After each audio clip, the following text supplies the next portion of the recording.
What real life some people social welfare.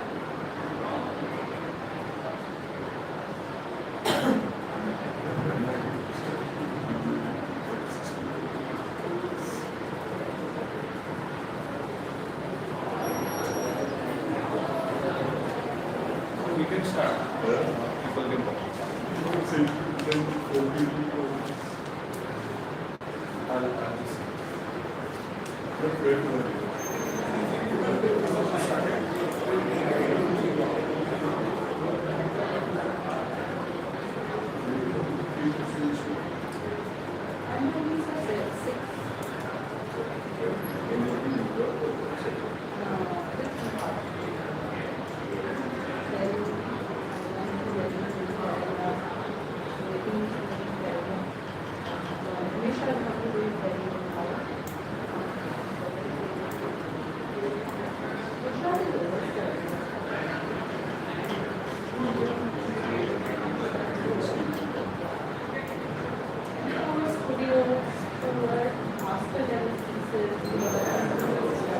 So sorry, we got up, the whole session was so late.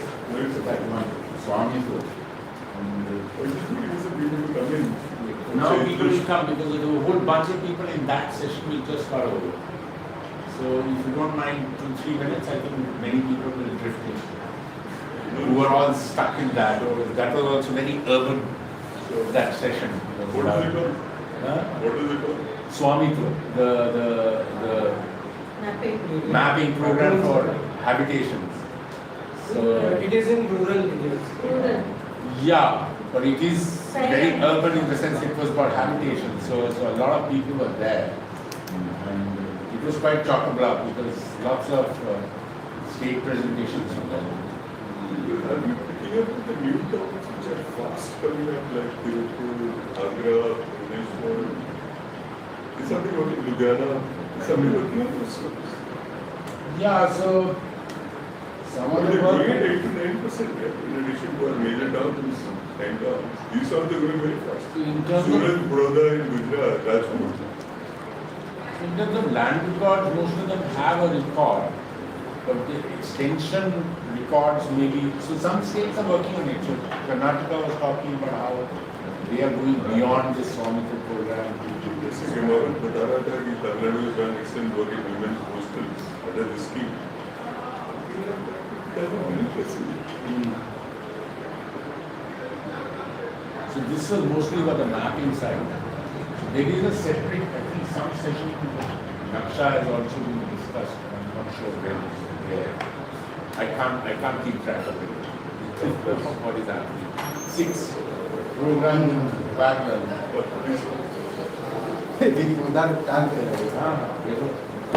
आपका presentation है आप उधर बैठो. हाँ sir.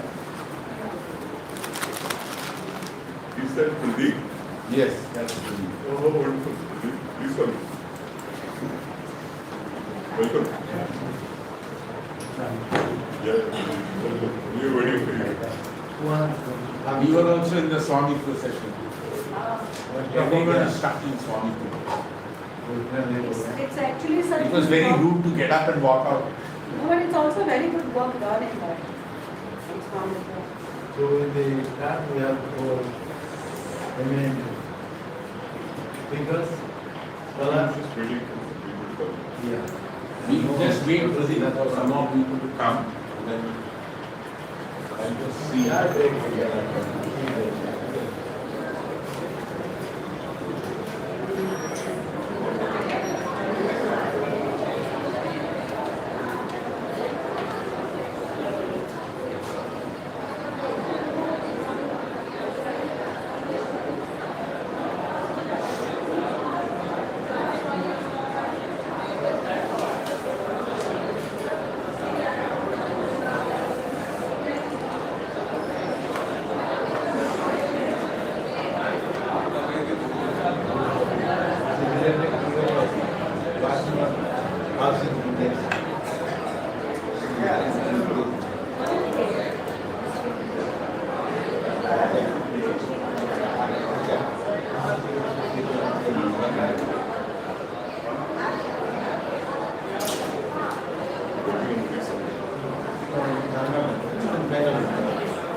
Decide if you want to wait a couple of minutes or you want to start. I will check it out.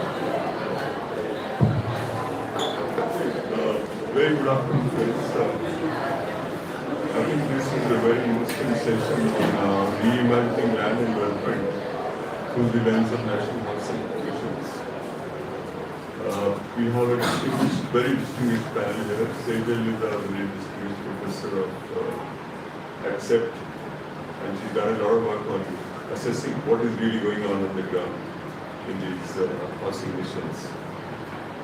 We have Bhavin Patel from the government of Gujarat. He's one of our star performers. He's done very good work in this field. And I think he's got a lot of things to share with you on. Shishir comes from Madhya Pradesh and looks after the housing missions there. And we have Pradeep from Odisha who looks after this project. I have just 3-4 points to at the start. I think the panelists would do well to remember that there is a huge inequity in the country. If you look at the national income, per capita income, we speak of 5 trillion economy and things like that. If you take away the top 10% of the population, our per capita income falls to almost $1,300, which is lower than sub-Saharan Africa. So that's the condition of the people. That means if you take away about 150 million people at the top, the remaining people, 1,300 million people, are living a very, very poor life. 1,000 million have no capacity to purchase anything. They are just surviving because of the government fruit doles and other doles. So it's a huge load which you have to cater to. In fact, many people say it's rising India for a few, but ongoing deprivation for a large India, which looks quite good. So in that context, this housing mission and the work which has been done by the states becomes very, very important, because Makan, Roti Kapda Makan is the most important component. The other components can be catered to, but not the Makan. We have some very interesting and impressive performance, which is appreciated. I mean, we've done about 1.22 crore houses were sanctioned in all under the different components. And 96 lakhs, I'm told, are already completed, and about 1.14 in all are in various processes of completion. The total amount of 8 lakh crore was spent. 8 lakh crore, out of the government of India chipped in 2 lakh crores. So that is very impressive. And I want the panelists today, the distinguished panelists today, to remember the goals of this discussion. Alright, I'll highlight that before you start. So I would like you to focus on these goals. Basically what we're looking at, what is the next phase of reforms? What is the next phase of reforms to meet these 1,000 million people's needs, various needs, especially housing? What can we do for that? you have to, I would like the panelists to focus on what are the land ownership issues, documentation, marketing, records, all those issues. Some advice, some thoughts on that from the audience as well as from the panelists would be very useful. Considering that 1,000 million people just don't have anything, what do we do with the beneficiary contribution gap? I think that's a very well thought out question by the organizers. Beneficiary contribution gap, you have to think of something because that's what is holding up many projects because the beneficiaries just can't get their contribution in. They're like being what I just mentioned, 1,000 million people having nothing, no purchasing power. The third one is also very interesting. There is this technology submission which brings the best practices from the country at one place, which is open to all the states. How do we ensure that the learnings from that mission? Gemawat was just saying, she was just saying that we done some excellent work on mental nursing. Nursing for women, especially near Apple factories and all. So how do we ensure that those lessons are taken on board when we do the next phase of the work? And the last point is, what are the self-sustaining options? Having been a municipal commissioner myself for 3 years in Rajkot, I think there's a huge possibility of cornering the land value by the government. That's government's right to corner the appreciation in land value once urbanization takes place and use it for a good purpose for this component of the population. There's a lot of work done by SEPT.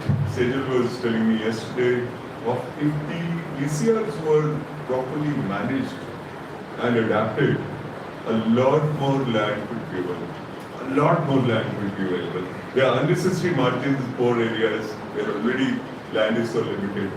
And there's some excellent case studies on how if those margins were suitably adapted, modified, a lot more land will be available for the poor. What steps can be taken to ensure that this scheme reaches the poorest of the poor? So rather than highlighting, I know all of you have been called here because you've done outstanding work.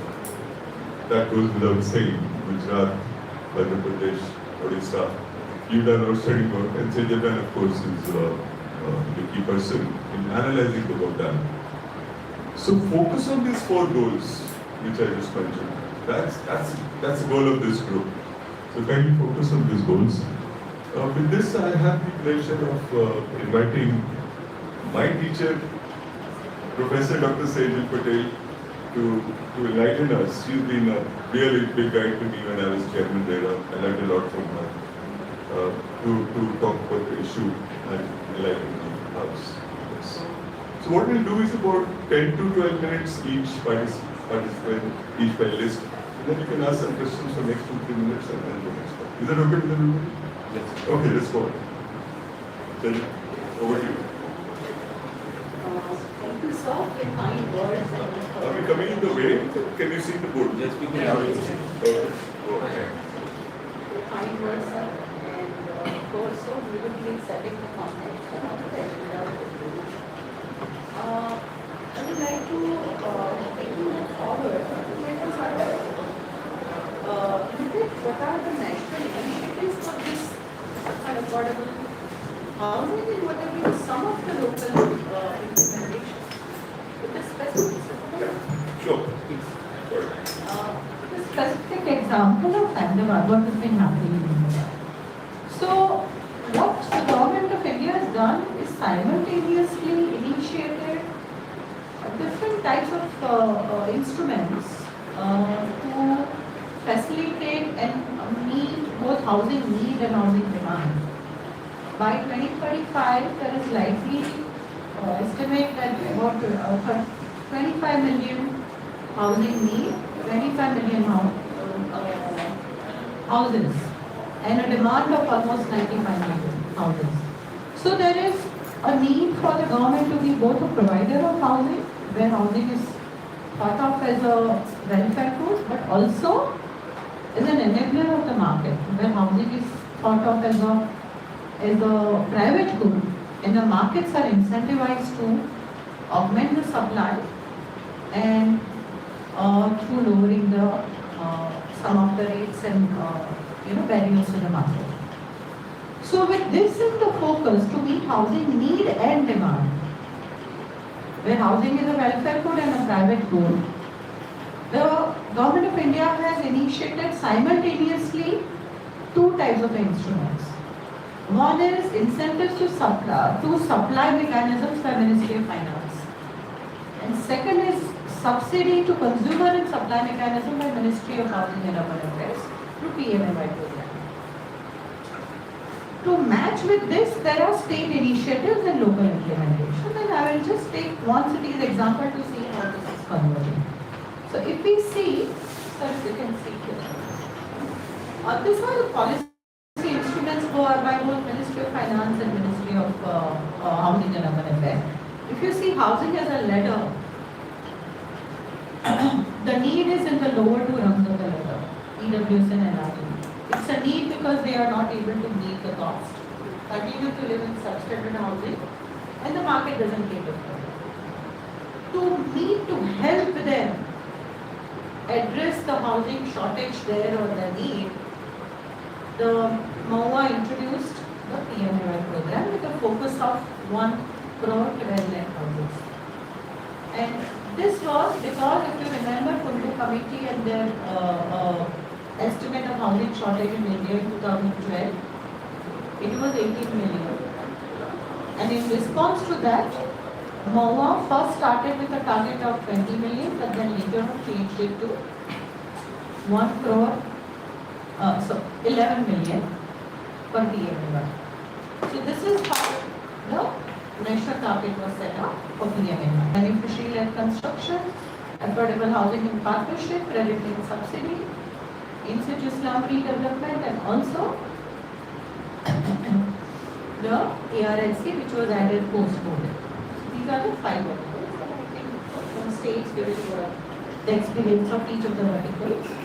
But at the same time, what nationally in most of the cities experience was that there was a huge demand and supply gap for the families who were LIG and MIG bound, up to family annual income of around 12 lakhs. Even there, the market was not catering the housing that they saw, because there were huge price, there were risks to them, and there were also lower margins.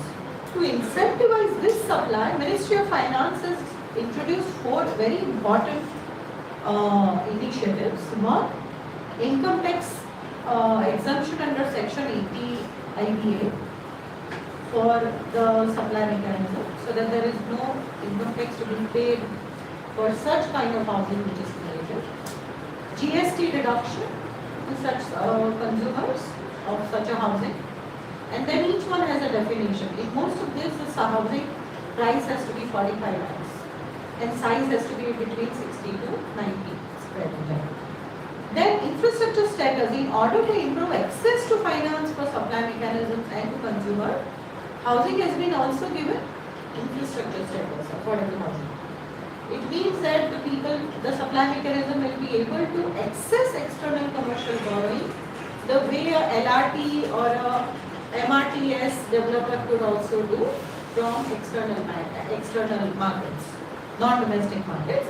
And housing has also been given priority sector lending status, which would mean banks have to, out of the total allocation, 40% of the allocation of funds by banks and NBFC has to be for priority sector lending, and housing is going to be one of them, which means that they have to give construction finance and home loans to the supply mechanisms. So there are 2-pronged approaches. One, to allow the markets to meet the huge housing demand, and to also meet the huge housing need through provisionary mechanism. So this is a 2-pronged approach which is being taken, enabling the markets directly providing support to those families which are not catered by the governments. This is a very sort of a two-pronged approach is really worked, and I will show you in some cases how this convergence is happening. So this is just to quickly show income tax exemption under EIBA. Who doesn't? What is an affordable project of the list? Price ceiling has to be 45 lakhs. Size has to be 60 to 90 square meter. And if a developer does such a project, they don't have to pay any income tax. Of course, in the first project, they have to pay what is MAT. And then in the next project, they will get a rebate of the MAT. So that is the whole mechanism. This is really spurred 2 BHK units, supply of 2 BHK units within 45 lakhs income price. Of course, there are some, this price is now not very valid. It is now, there is also a lot of push for this to be increased slightly to 60 lakhs. But typically, this is to augment the supply of 1 and 2 bedroom hall kitchen housing where there was a huge gap between demand and supply. Reduction in goods and services tax, again same price, 45 lakhs, price ceiling.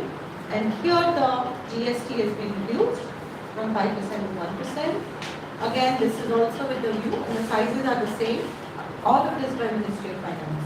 So this also sort of incentivizes the supply mechanism. Infrastructure status to affordable housing projects. This is being initiated by Ministry of Finance again, and they can do external commercial borrowing provided the project all units are less than 60 square meter, and 50% of the total, 60% of the total carpet area is used for such units. It means then supply mechanisms can actually go to Singapore or Hong Kong and actually do external commercial borrowing for such a project. And there is a complex way to which this can be accessed via RBI and NHB, but this has been, some project developers have now been able to access this, and as a result, because of lower access to construction finance, overall, they are able to lower the price of the housing. The last is inclusion by RBI, Reserve Bank of India, inclusion of affordable housing as a priority sector lending so that there can be easy access to home loan and construction finance for such projects. Here also, in most of this, the size of the unit for such a project is kept at 60 square meter. And so it is a different target group. It is not an absolute EWS or LIS. It is actually a different target group, but for that target group also there was low supply.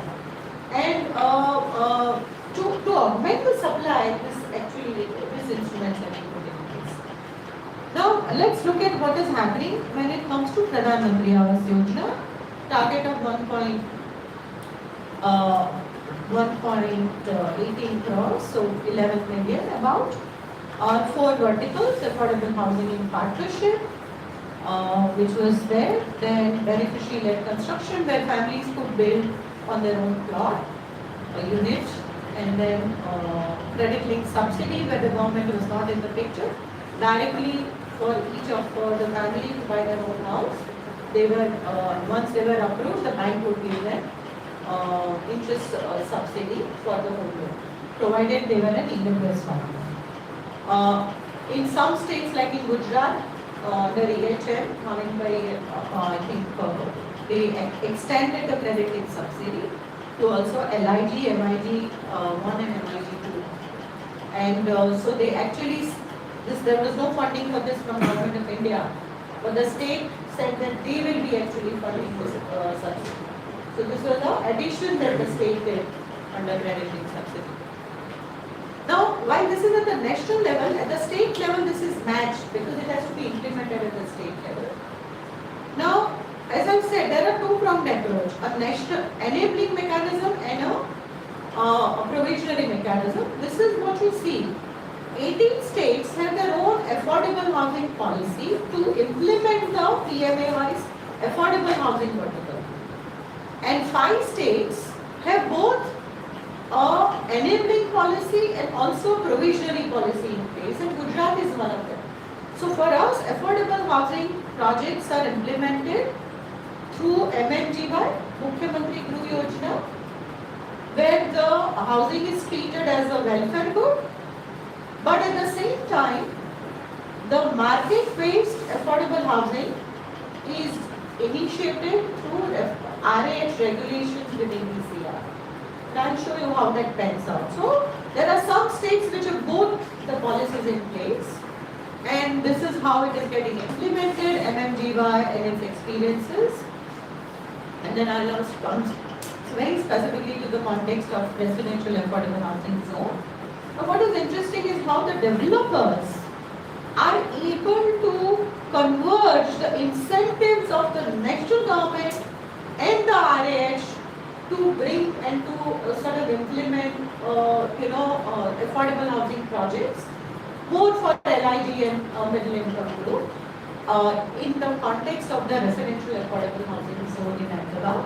Our study shows that after it was announced in the development plan of the city in 2012, when we did this and so we actually used the data from DERA to see what projects were implemented, and we found that there were about 200 projects in different stages of implementation, and interestingly 20% were one room kitchen and one bedroom kitchen units, which were coming up in this area, but not necessarily in the price range of that would be affordable to EWS and LIG, but that was the supply.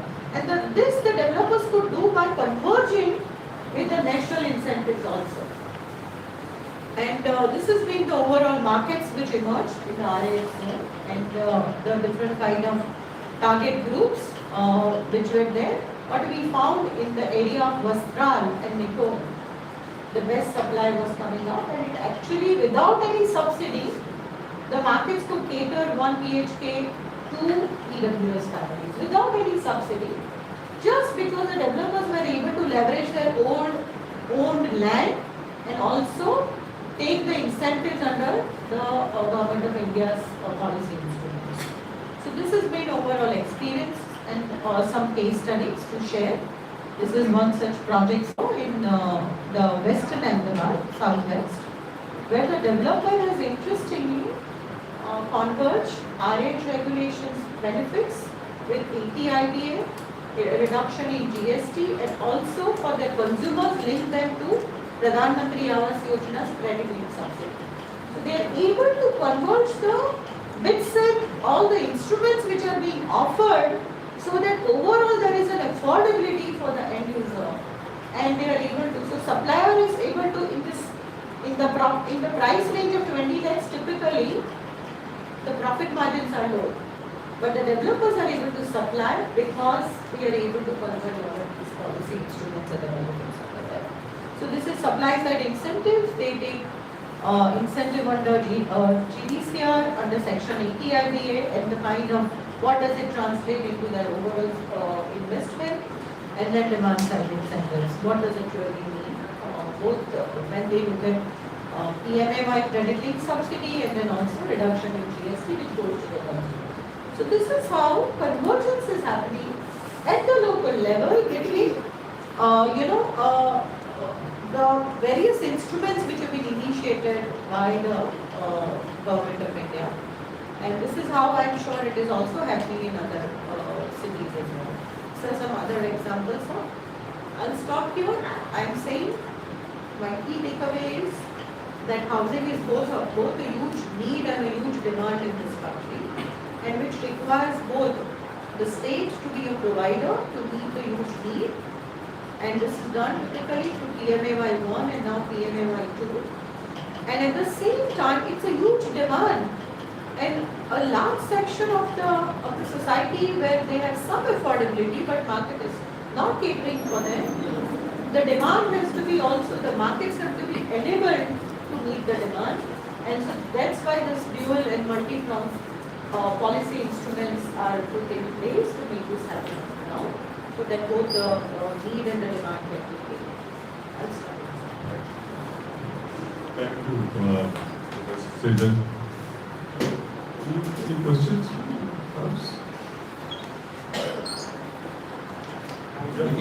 Maybe we should go through all the presentations that was kindly get squeezed.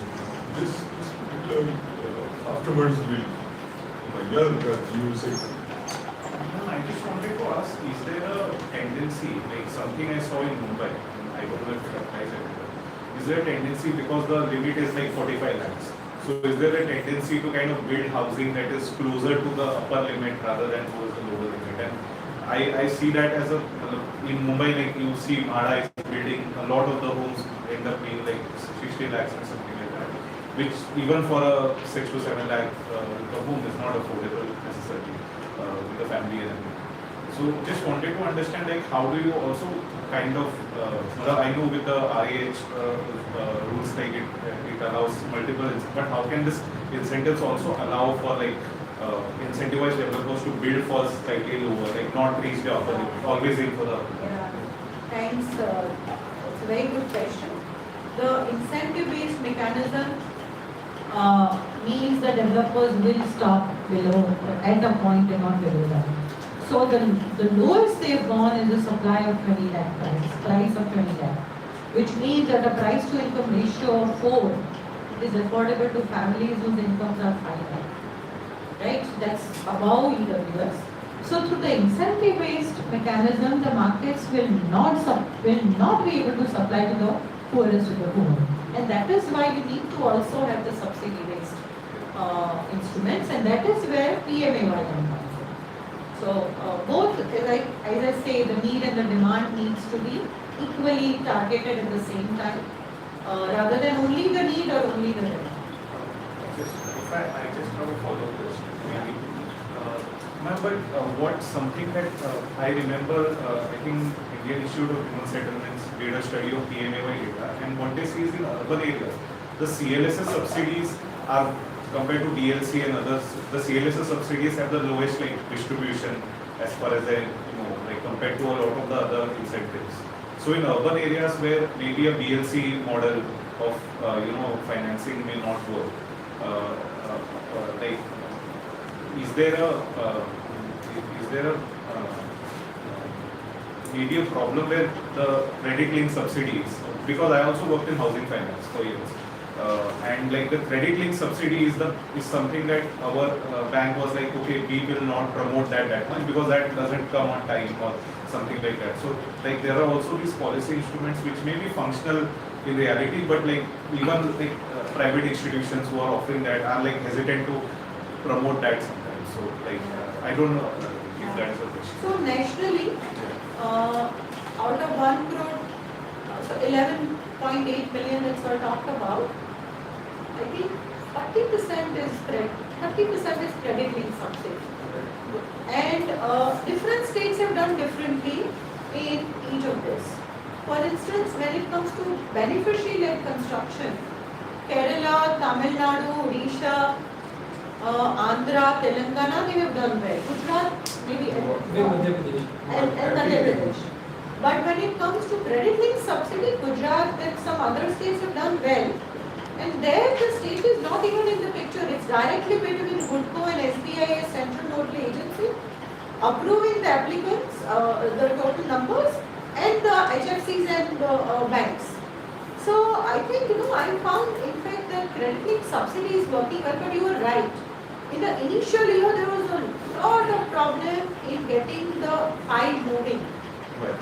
And getting it to a stage where it gets approved. So for the first 2-3 years, there's a lot of negative sentiment. But after they introduced CLAP, the CLAP did the change. I think, just one second. Thank you so much. I'm Wilson from Kenya, and I'm so interested in the presentation. The only thing I'm trying to learn out of Kenya, we have a similar program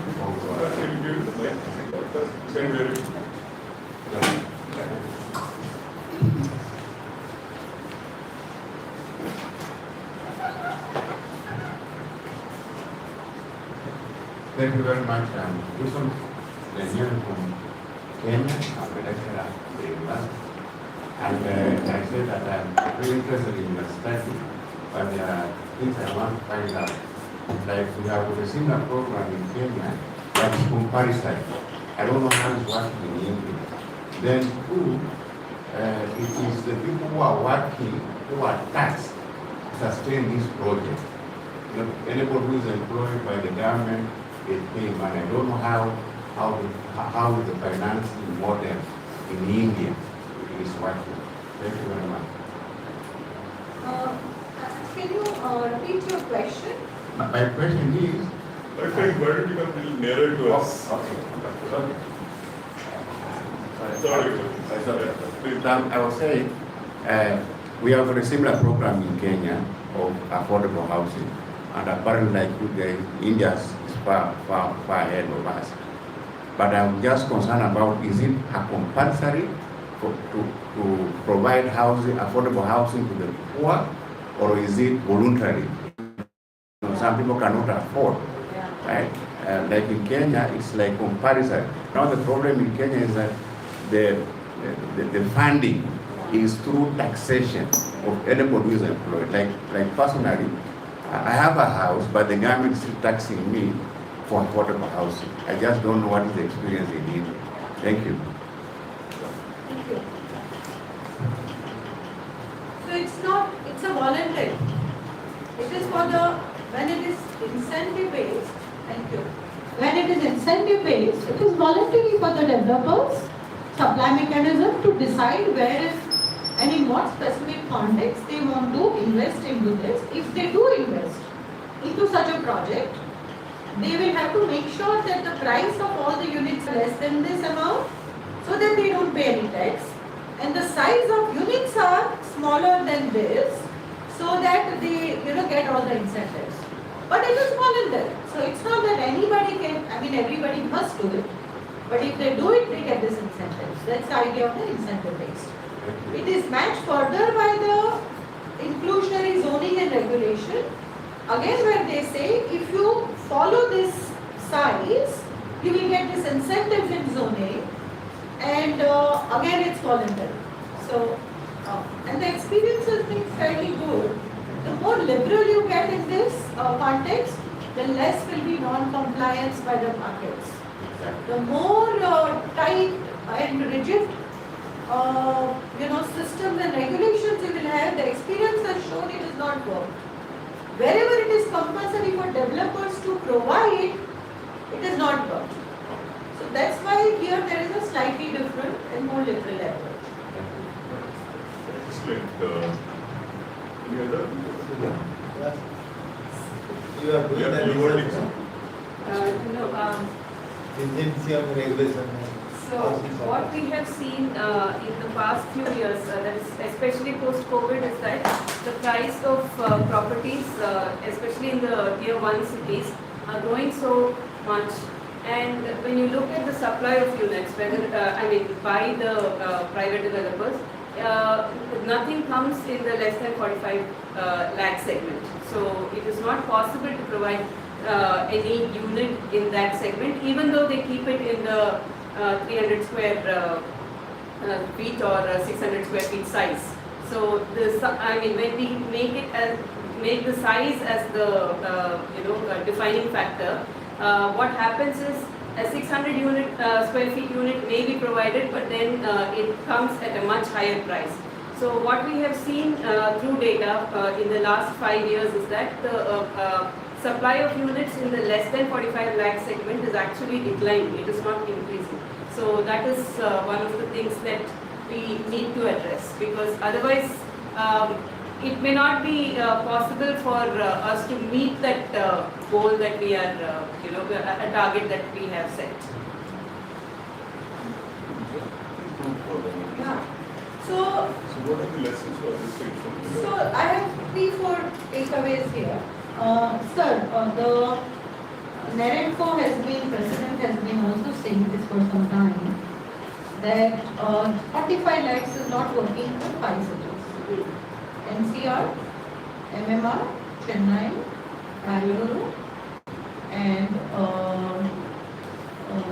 Kolkata and Ahmedabad is still working. But these larger Officer, he used to visit so many times. One of the formality in other branch, he used to visit to my court, to what shall I do? So they are moving in the paper but not land. So where is land? Where is property? So very difficult. Land records are so, your possession and your land title never move. where you want the land is for check flow, right? The land and flow, multiple transactions. So the informal layout are playing havoc in providing affordable housing. At the same time, you see 3 BHK, 2 BHK housing are on good demand because the rules of the IT and biotechnology, they are serving in Bangalore or other. The massive demand is, madam said, 3 BHK, 2 BHK are very steady demand. But getting land for the builder is a very tricky issue. Now they are worried about the land records, and we have not properly updated land records. It is still in limbo, sir, in certain process, many around 50% villages in Bhubaneswar division, they are yet to finalize the land records, certain transitory phase. So no builder, no real estate company, they are taking risk to invest the land. So regarding some plotted houses like general department, rural settlement, the housing schemes they are given bigger size, 10,000, 5,000 schemes. So what we find is vertical things are coming up. So these are very costly, so serious. So builders people are buying. This is really hot. Land there is in hot supply.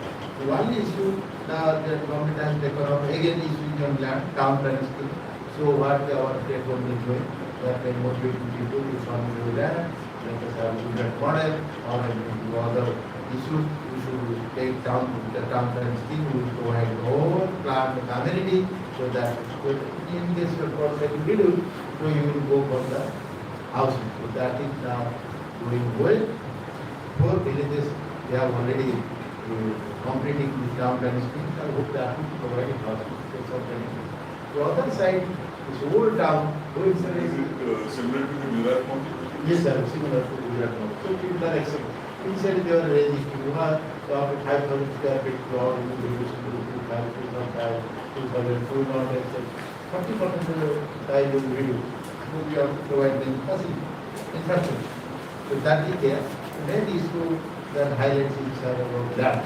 When government go ahead with further Jaga mission, it got so many hours, so many attractions because of non-availability of land.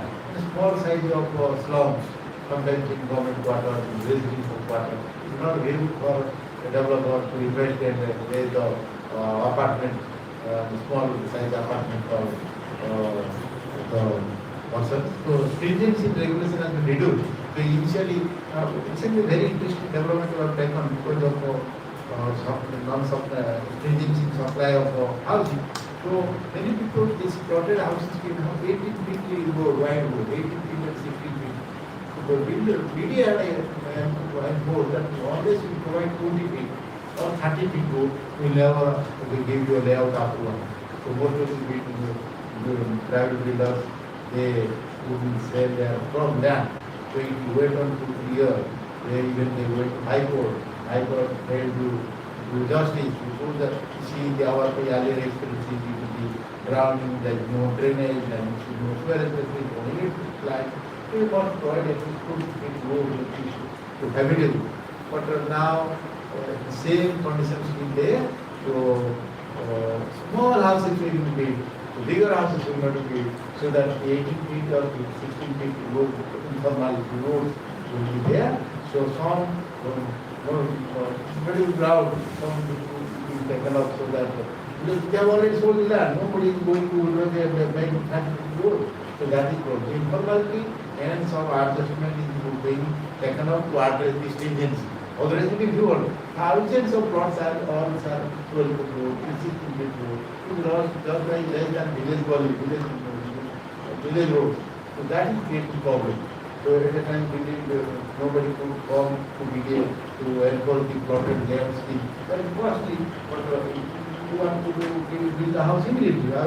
Enforcement officers, so many cases, good cases, because our Odisha developed authority act so last failed to provide stringent action. So very difficult to stop. And they go on selling the land, and because they are used to allow the conversion of the agricultural land to housing, ready for housing. Maybe so, when the people they don't bother about road, then naturally they are informally, they group together, doing this, we have to cool us, are available, to bring and make roads also. They overly try to make the improvement road and do the housing schemes. They don't bother on the state, but the state, later on the BMC has stepped into, after all, they have to pay housing, they are voting tax, in fact, they are also taking waterlogging. So BMC has again done, okay, you have not the housing, to every you don't bother, again you are raising housing. So we'll take over your housing, we will just agree and the hand over the land for registered society, we provide the road, and the remaining total housing, you do construction. And the guns are not a problem for those by the records, these land records are there. So anyway, the central is with all our lands. It's amazing. I started my working life in Bhubaneswar way back in 1978. And Bhubaneswar used to be a small town. And I went there recently. It's a sprawling city. So obviously a lot of work has gone into making it what it is today. But what you're saying is an issue of many places. It's a daily land and huge amount of land. Yes, sir, this Lord Lingaraj and How much land are you talking of? it's not so much huge, around 20% or so is daily land, that whole town. It's not, How many acres or acres are you talking of? that should execute I don't have. But this is an old town people, it's Purana Bhoi, new ones are plants, small town. That is expanding to rural areas, buying of the lands, informal, people have developed their own roads, no planning now, but still housing is boom, massive development. Everybody goes purchasing with land under the Sabha, title flow, some records are existing. So in other areas, the state is unable to expand, we provide enough, except after we will have this Jaga mission. State is ready to help, but we need that. So all the informality is dominating in housing supply. Okay, so we go to from Pradeep, we go to Madhya Pradesh, and can I request Shishir Imamant to give us a vignette of what's going on? Good afternoon, everyone. I have very recently joined as Mission Director of Pradhan Mantri Awas in Madhya Pradesh. So I have much to learn from the esteemed panelists over here. Little less to share, but still Madhya Pradesh has had a very good journey in the first phase of Pradhan Mantri Awas. We have been among the top 3 leading states.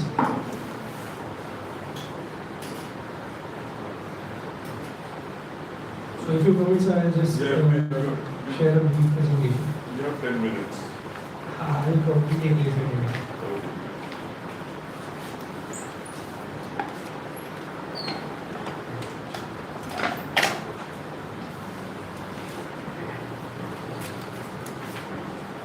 These are the basic facts which Selim has already covered. Pradhan Mantri Awas was originally intended to 2022, but was extended, has been extended in December 2023. These were the components which were talked about. The component which Madhya Pradesh led in was beneficiary-led construction. In this component, we constructed over around 7 lakh dwelling units. In affordable housing in partnership, Madhya Pradesh constructed around 50,000 dwelling units. In credit-linked subsidy scheme, we were able to impart the benefits to around 1.75 lakh families. One of the goals which Chairperson Sir has had started with was ensuring the titling of land. In Madhya Pradesh, we have dealt with it very well. We have provided for free of premium pattas to many beneficiaries by usage of various schemes, such as our Patta Dhriti Adhinim, which caters to those individuals who are EWS as per the scheme and who are landlords. Also, in a landmark decision by our cabinet, due to non-availability of documents several times people, even those who have been dwelling there for generations, do not have valid documentation. So our cabinet enabled the use of property tax for a certain number of years to be qualified for the purposes of Pradhan Mantri Awas BNC property. Those who were living in untenable lands, which could have been used for housing projects, like representative from Odisha had also mentioned about those certain patches of land which could have been used for housing projects. Though the people were rehabilitated to tenable lands, Abadi was given, and in that Abadi land, individual titles were given. This caters to the urban schemes. Likewise, in rural sector, like Swamitva scheme was discussed, in each and every Gram Panchayat of Madhya Pradesh, with the collaboration of Panchayati Raj Department and Revenue Department, drone survey was carried out, survey was done, and individual land titles have been given in the Abadi land of Gram Panchayat region, which basically conclusively gives the title. It hasn't been done in urban areas yet due to various factors, but caters to the issue in rural areas. Similarly, in the AHP model, where the government allotted free of at no premium some land for construction of AHP units, which were cross-subsidized. The EWS units were cross-subsidized with the LIG and MIG ones. I'm pretty sure the model is state as in Gujarat also. But what was done to ensure the viability was that beneficiaries were classified into slum and non-slum. And since our priority was to eradicate slums and to redevelop them, the slum beneficiaries were capped at only 2 lakh rupees their beneficiary share. And for non-slum, it was capped at no profit, no loss. So perhaps an AHP dwelling unit, according to site, costed around 8 to 10 lakhs. For slum beneficiaries, we just took 2 lakhs, and the state was cross-subsidized by government. And for the others, the rest was paid by the beneficiary.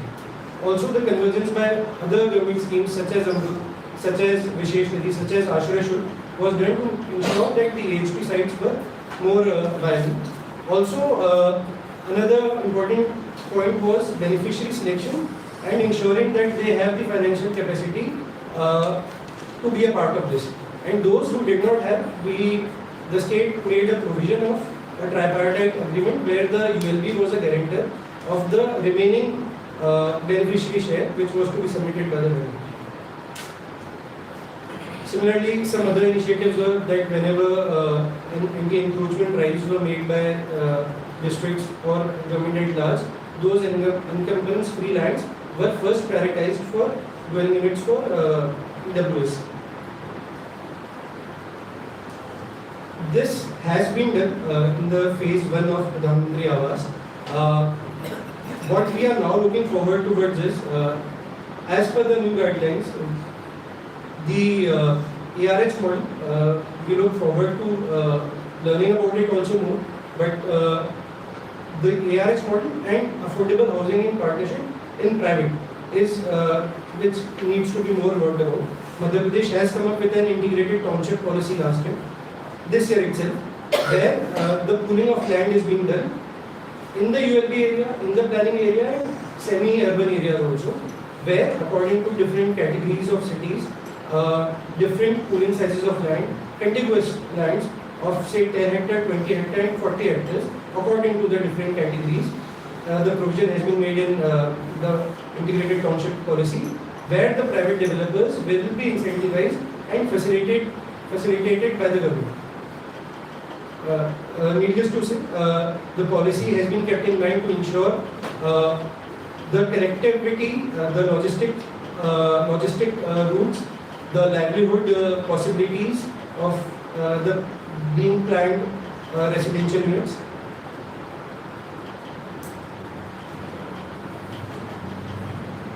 These are just some of the other benefits which Madhya Pradesh had given, like additional subsidy for construction workers, etc.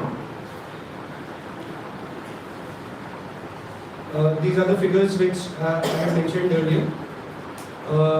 Like I would like to reiterate that in BLC, completion is more than 92%, with having completed around 6.6 lakhs on dwelling units, with the completion rate percentage being highest in the state. These were the awards presented to Madhya Pradesh for its performance. Our way forward is we are working on a new housing policy. Our previous habitat policy was envisaged in 2007. Since then, Pradhan Mantri Awas has been launched, and we also acknowledge the fact that there, according to studies, Madhya Pradesh by 2030 would be needing around 50 lakh dwelling units in urban areas. That all can't be taken care of by the government sector, by Pradhan Mantri Awas. Market forces need to be linked with.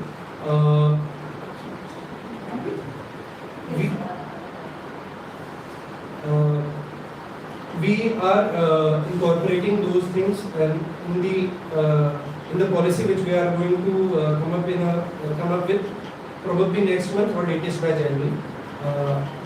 This is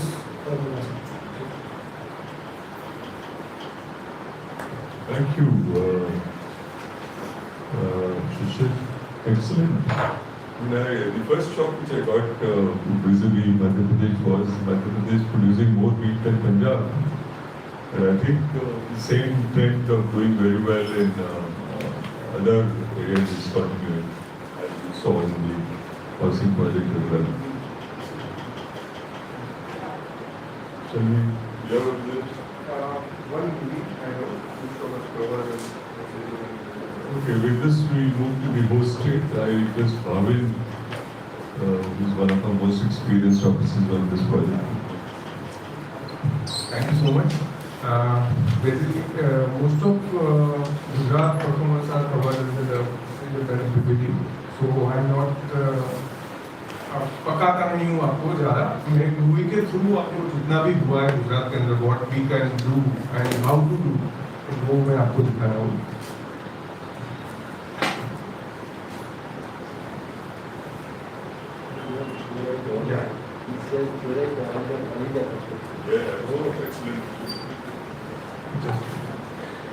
Four walls and a roof over our head. Home. Not just any house. Our own home. It's more than just four walls and a roof over our head. It's a place where we play, love, cry, learn, and grow. Is one of the topmost necessity, right in line with food, clothing, and employment. But above all, it is the only place in the world that makes us feel safe. That is why, in the year 2015, Prime Minister Shri Narendra Modi took a giant leap towards gifting this security to every Indian by kickstarting the most ambitious housing mission of the country. Housing for all, turning dreams into reality. गरीब, निम्न मध्यम वर्ग और मध्यम वर्ग के लोग घर खरीद सकें, इसके लिए प्रधानमंत्री आवास योजना के तहत सरकार ने कुछ बड़े फैसले लिए. With ambitious initiatives like Mukhyamantri Griha Yojana, Gujarat has already emerged as a leading state in implementation of affordable housing projects. So, when the central government's flagship housing program, PMAY, Pradhan Mantri Awas Yojana, was launched, without further delays, Gujarat embarked on the journey of building affordable housing for all. Gujarat decided to evaluate the actual demand for houses by conducting a demand survey in all its urban areas in the year 2016. With the total demand received for 7.64 lakh houses, Gujarat laid down the roadmap and year-wise planning to achieve the same. The state plans to achieve the target set in this roadmap by 2020. The state's strong focus is on all four components of the mission. In situ slum redevelopment. Under this approach, land is used as a resource with private participation, whereby private developers provide up to 30 square meter houses along with 2 rooms, kitchen, toilet and other common infrastructure facilities like lift, parking area, etc. Beneficiaries-led construction. Under this component, beneficiaries who have their own land or kacha pakka houses are eligible to get up to 3.50 lakh rupees for new construction, and they are to construct their own houses. Affordable housing in partnership. Under this component, the beneficiaries get to choose from 30 and 40 square meter house options in city area. Beneficiaries are entitled to a grant of 3 lakh rupees provided by the government. So they only have to pay a cost price of 3 lakh rupees or 5.50 lakh rupees depending upon their choice of house. સરકારશ્રીની આ યોજનાથી અમને ઘણો લાભ થયો છે. અમે આટલા વર્ષો ત્યાં ભાડે રહેતા હતા. અમને આટલી નાની આવકમાં અમને ઘરનું મકાન મળ્યું છે. અમે બહુ જ ખુશ છીએ. કારણ કે અમારી ઓછી આવકમાં અમે બીજે મકાન લઈ નહોતા શકતા. અમને આ મકાનમાં સગવડ બધી મળી છે. અમે બધા બહુ ખુશ છીએ. Also under this component, green building concept and energy efficient designs have been adopted. Rainwater harvesting, solar rooftop system, and sewerage treatment plant are among the new features. Private developers who build EWS houses on their own land are also included under AHB. ભાડે રહેતો હતો તો ત્યાં મને અવારનવાર મકાનના માલિક રોકટોક કરતા હતા. એને બદલે મને ઘરનું ઘર મળ્યું. એ મારા પપ્પાનું પણ સપનું સાકાર થઈ ગયું. Credit Linked Subsidy Scheme, CMSS. The fourth component of the mission is offering middle income group an opportunity to buy their own home by giving interest subvention on home loan. Government is giving full thrust to credit linked subsidies and has emerged as a front runner under CMSS component of PMAY. Today, each and every urban town of Gujarat is covered under one or the other vertical of PMAY. The true victory here is of progressive thoughts, prudent planning and proactive governance. Housing for all, turning dreams into reality.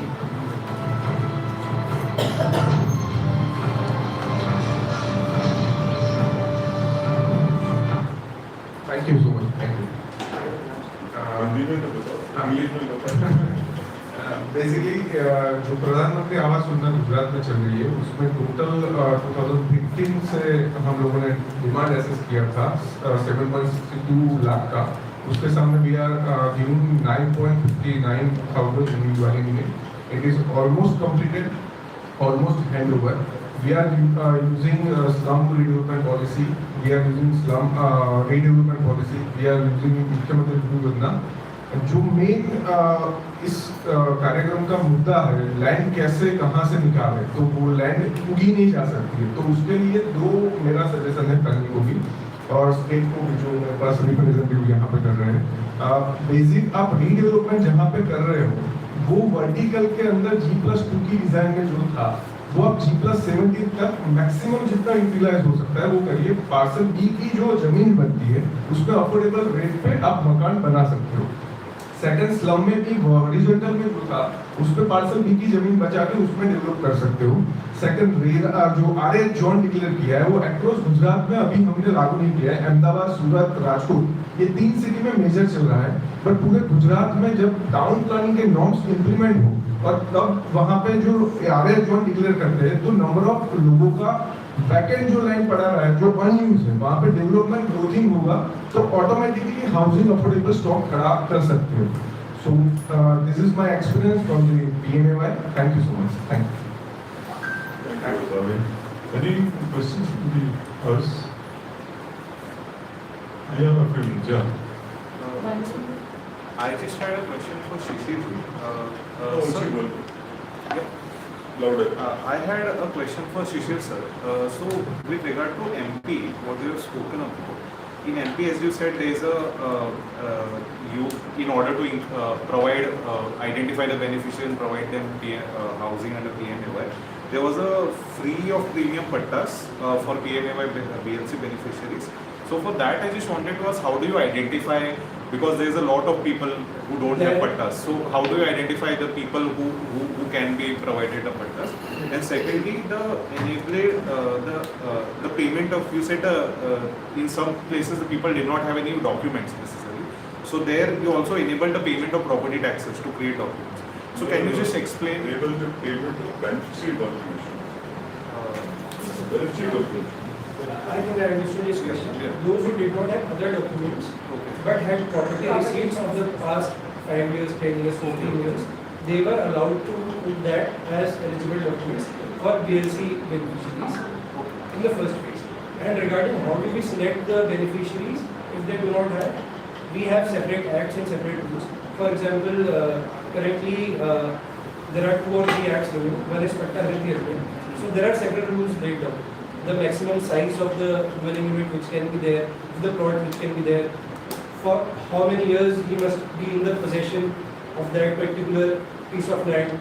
There could be Panchnama, etc., electricity receipts, etc.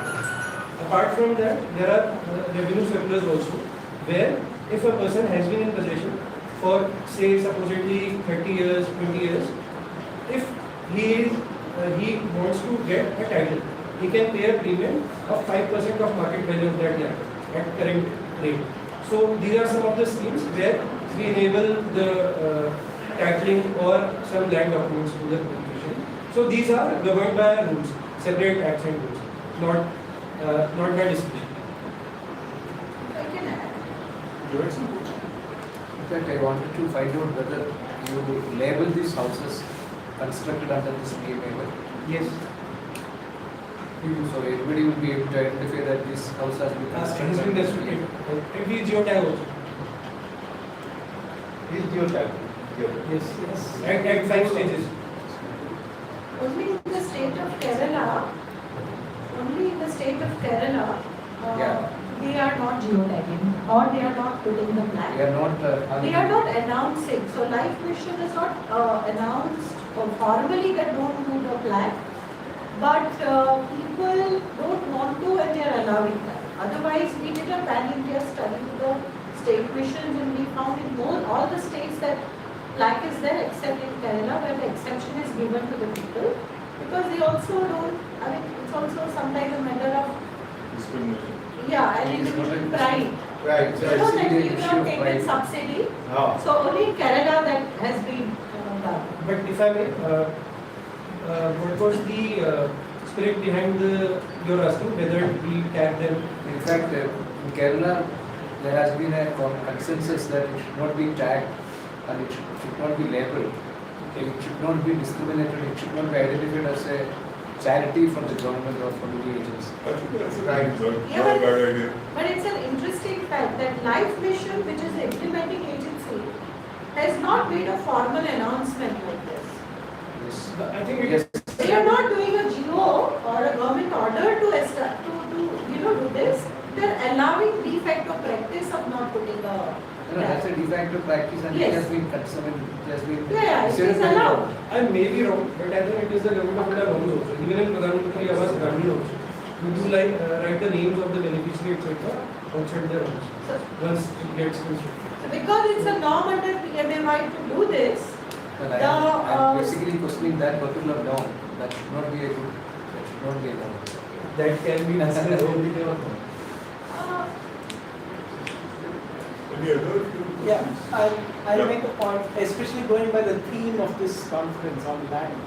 And also want to have the spotlight on smaller towns which are also urban and which is where we have had beneficiary-led construction, one of the successful verticals under PMAY urban. We have 3 states which have actually approached this land tenure rights differently, by coincidence or by design, I'm not sure. So Gujarat, if you see, has been an underperformer in BLC because they have been strict. They have been gone by the rule book. Madhya Pradesh probably the most liberal in terms of allowing people to actually come into the BLC vertical. One of the star performers of BLC across India is Madhya Pradesh. Of course, next only to Uttar Pradesh because of the scale. Orissa went a mid-ground path where they brought in a scheme to create a tenure right by virtue of Jaga Mission, gave the land right certificate and made people eligible for beneficiary-led construction. So there are three different approaches on land, making it available or making people get into the BLC vertical of PMFI. So wanted to quickly ask the states on their rationale of why they did what they did, because the three of them did it differently. I think I'll start with the question. Why Gujarat is not done? He wants to know that. Yes. Gujarat के अंदर basically know very well Gujarat के अंदर उन्होंने काम भी connect किया है team के अंदर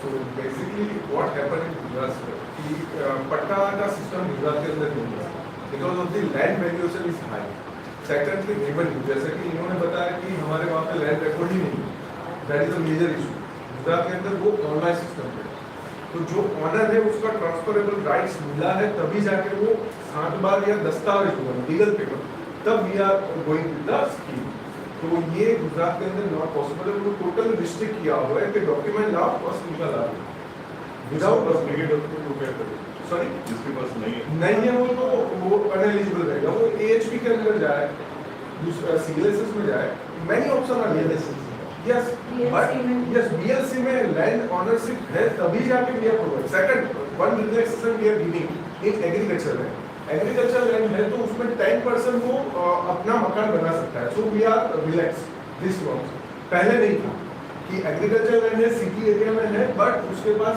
मकान नहीं है खुद का तो वहाँ पे 10% कंस्ट्रक्शन कर सकता है so that is eligible so most probably people are come from the agriculture land in urban area in smaller city in bigger city it's not possible because of the 3 lakh income it's not matched up to the Ahmedabad proportion or Surat but authority area it is matched and he has come with the land documents together so 150 lakh dwelling units they are sanctioned in the BSC vertical and almost are completed so this is a practice in Gujarat.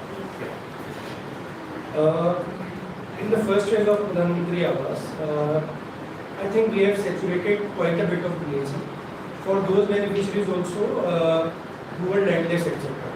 That's why in the second phase we are now recalibrating our strategy. We are not providing BLC component benefit to our 4 metropolitan cities where the land premium is very high. Like we are not providing BLC benefits in Indore, Jabalpur, Gwalior and Bhopal. And we are focusing more on AHP this time around and on ARH and AHP in private. Regarding the first phase, I think it was a policy decision to ensure that more people get the benefits of the scheme and only those who were governed and who were eligible by the existing schemes like I said Paternity and Dharna, only they got the benefits. And regarding the decision of relaxing some use of documents, please don't get me wrong that those people without which didn't have any documents were allowed the benefits. No, they were just relaxed for certain categories of documents. You are regarding the 4 sections, the apartments are coming out thanks to central government. That is not a problem. But where lands are available, bigger size. But when it comes to Jaga Mission, like your World Bank theory, 100 Soto, which with the mystery of their capital, give it quota, so they will become rich. But if they are after they be said very start very liberal, possession of your title follows to you. You can't capture to them. But here something did work, something the government changed. So thousands of Jaga, if you have a granted quota, there is a placement, where is the location? Not south, which then bank will come to give loan, then that plot should be tallying the revenue records, our the revenue records, the government. So when you plot from Khata, it doesn't match it, only give loan, that is the trading problem. So before election, we gave Jaga, what are they are moving on the street. Okay, we come to the end of the session. I have 2-3 small words. The first point is we've got to be liberal with the people at the lowest end of the spectrum. We've got to be liberal as Madhya Pradesh presented an excellent review of what they're doing to make sure people have the background. That's the first point. And the second point, which Sejal made very, very effectively, being liberal even to those developers like ECP funding, income tax benefits, priority sector, GST exemption. I think even those schemes help in putting a large number of middle class plots in the market for slightly upper class. But I have one very, very special concern. I went to some slum improvement projects as chairman, and I was really, I don't know, this is in the other side. I went to a society where the earlier people were staying, basically the people from the cleaning community, and they had been given a 6 or 7 floor building. There was no lift in the building. There was no light in the building. There was no community space in the building. Imagine you had 500 families living there. Everybody, someday somebody dies, somebody is born, there is some marriage, somebody is coming over. And actually I saw people defecating around the block. I think we've done very well on cradling subsidy on slightly people who are better off, but we've got to be much more serious and much more effective in dealing with the people who are the lowest end of the spectrum. They need to be taken care of much, much better. We left a very poor taste. Actually, they said we were better off. And the last part is, even if you give them a multi-story building, designed well and everything is well, I think somebody has to help them in managing which is a concern even for the upper income groups to manage their own, and for a small income group, it's extremely difficult. I think we've got to give them some post-project support on how to manage the project, what needs to be done, how it needs to be taken forward. I think that's very, very critical. And the last point is, in these projects, one of the projects which I saw in Pune, the Magarpatta project, that was an amazing project in getting people's land with their concurrence.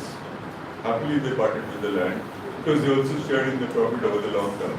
Whatever profits the builder made, those people shared those profits.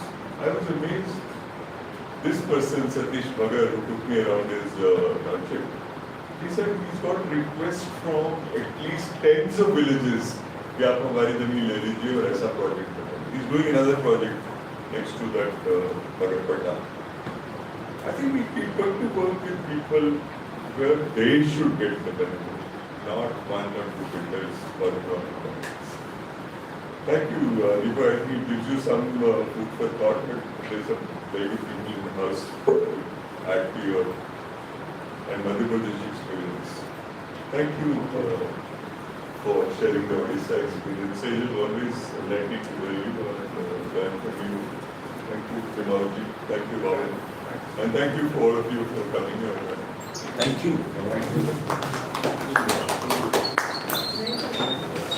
That makes sense. You got me well.